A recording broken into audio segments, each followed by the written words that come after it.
Olá, sejam bem-vindos, bem-vindas. Meu nome é Ivan, eu sou professor de Física e essa aqui é a apresentação do curso de Física Experimental. Então, um pouco da minha impressão pessoal, eu sou ex-olímpico de Física, tá? Então participei de muitas Olimpíadas de Física. Fui ouro na Olimpíada Brasileira de Física 2007, entrei na seletiva das Olimpíadas Nacionais. Fui selecionado para representar o Brasil em 2009 no México, na Olimpíada Internacional de Física, na qual eu fui medalha de prata lá. Em seguida, eu fui para o ITA, então eu sou também engenheiro. Me graduei com distinção magna cum laude. Então vocês teriam uma ideia do que isso significa, né? É uma distinção que é dada a engenheiros que se formam com alto grau de desempenho acadêmico, né? Em 64 anos de ITA, eu fui o 40º aluno a receber essa honraria do Instituto. Depois disso, fui fazer o doutorado de Física, então eu sou docente de Física aí há mais ou menos 12 anos, né? Eu comecei a dar aula, na verdade, bem novo, já no meu ensino médio. E esse curso ele foi desenvolvido, né, para atacar o que eu julgo ser uma deficiência geral do nosso ensino de ciências, né, em particular do nosso ensino de física. Apesar que tudo o que eu vou ensinar por aqui também pode ser aplicado em outras áreas do conhecimento, como por exemplo a química, acredito que até laboratório de biologia. Então, uh, são técnicas de laboratório, né, gerais, de fazer medidas, de como tratar dados. Então, o que acontece? Aqui no Brasil, o nosso ensino de ciências como um todo, ele é muitíssimo teórico. Tá? Então, o que você imagina de uma aula de física? Normalmente você vai me dizer que um professor vai ao quadro, ele vai trazer uma série de teorias, vai escrever no quadro, trazer fórmulas, enfim. Então, normalmente isso é o que as pessoas entendem como aula de física, né? Então, muitas vezes até falamos de fórmulas, né? Então, você está trazendo uma parte da física que é a matematização do fenômeno, tá? E a relação entre quantidades estabelecidas por uma equação, tudo bem? Então, há muita pouca, ou às vezes até nenhuma formação em laboratório, tá? Em realização de experimentos. Quando o experimento é trazido, ele é feito de forma demonstrativa, tá? O que é muito bom, né? Mas perde-se, né, trabalhando desse jeito, o caráter experimental da física, certo? Há muitos poucos materiais disponíveis voltados para alunos do ensino médio, por exemplo, ou até o começo de graduação. Normalmente o professor mesmo faz o seu roteiro e traz aí um pouco do que ele quer apresentar. Às vezes a carga horária é até pequena, é tudo muito corrido, né? E às vezes não dá nem para julgar o próprio professor, né? Tem escolhas institucionais que muitas vezes se impõem, certo?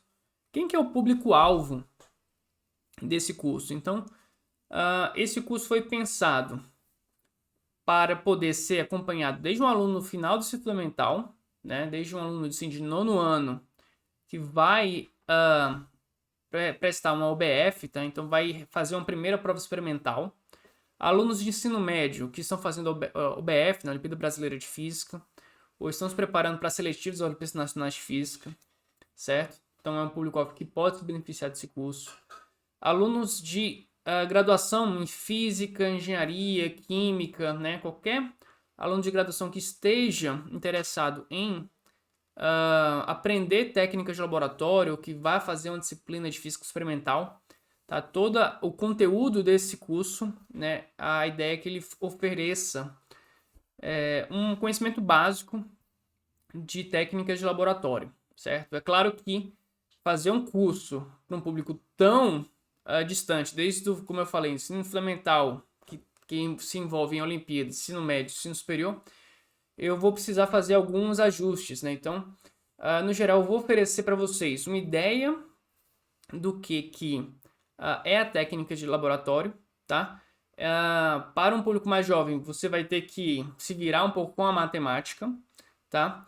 E demonstrações, tá? Que envolvam um cálculo diferencial, que envolvam estatística mais aprofundada, enfim, são sempre deixadas de lado para uma sessão de apêndice, tá? Então eu recomendo fortemente que estudantes mais avançados, né, devem ser capazes de acompanhar as demonstrações. Então, as demonstrações um pouco mais pesadas, né, ficam a parte de apêndice, e resultados prontos no geral, né, esses podem ser sim aproveitados por uma vasta gama de alunos, tá? Então é por isso que é possível sim oferecer esse curso a um público como esse que eu descrevi.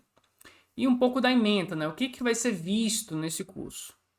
Então, noções de erros e incertezas, né? O que é um erro, o que é uma incerteza, o que é uma discrepância. Uso de algarismos significativos. Então, a matemática lida com números, mas a física, a química, as ciências, né? Tratam com grandezas, né, físicas. Então, essa grandeza sempre é medida, então sempre há uma incerteza associada. Então, não é adequado a gente lidar com um número arbitrariamente grande de decimais. Tá? Então, há uma distinção entre número puro e uma grandeza física, né, medida com uma unidade. Já falado também sobre medidas, né? Então, como fazer uma medida, um aparelho analógico, um aparelho digital, como estimar as incertezas, possíveis erros que podem existir nessas medidas realizadas, tá?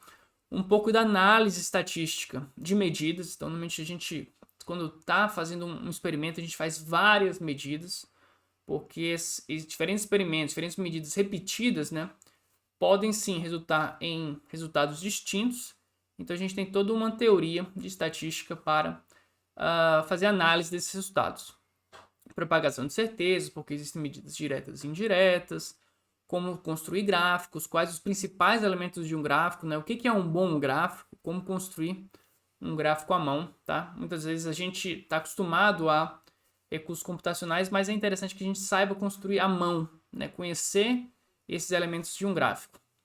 E por fim, ajustes lineares de dados, certo? Que são uma técnica bastante poderosa e popular que pode ser ajustada e implementada em diferentes situações, né, mediante processos de linearização. Então, quando o fenômeno que está interessado não for estritamente linear, a gente consegue linearizar com algumas mudanças de variáveis. E, por fim, tópicos um pouco mais avançados, como, por exemplo, o uso de escalas logarítmicas, papel monolog, papel de log, enfim. Então, percebam que há uma um vasto conjunto de conteúdos que a gente vai abranger no total de 12 aulas, certo? Então, esse é o nosso curso de Introdução à Física Experimental, tá? Fica o convite, se você se enquadra nesse público-alvo que eu falei, ou ainda é um amante da ciência, um amante da física, que tem interesse em aprender mais, até ensinar também, professores também são convidados a fazer esse curso, para sempre continuar se formando e se refinando aí na sala de aula, ok? Então fica o meu convite, esse é o nosso curso de Introdução à Física Experimental. Muito obrigado e te encontro lá. Tchau, tchau.